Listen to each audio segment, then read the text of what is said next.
હું છું ચિરાગ રાધે રાધે અને આજે જણાવતા મને ખૂબ આનંદ થાય કે આજ રોજ મારા દીકરા અને દીકરી એટલે કે ધાર્મિક અને ધનવીનો જન્મદિવસ હોય અને જ્યારે મારે ગાવું હોય ત્યારે હે ભાઈને વાલી છે એની બેનડી રે લોલ, ભાઈને વાલી છે એની બેનડી રે લોલ, બેનને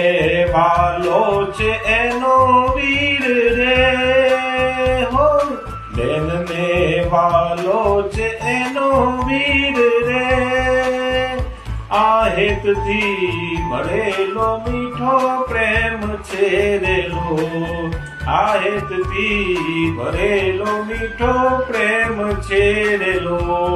હેપી બર્થડે ટુ યુ ધનવી અને ધાર્મિક માં કુળદેવી માના આશીર્વાદ સદાય તમારા પર બની રહે અને તમે ભણી ગણીને ખૂબ પ્રગતિ કરો જીવનમાં. જય માતાજી, રાધે રાધે.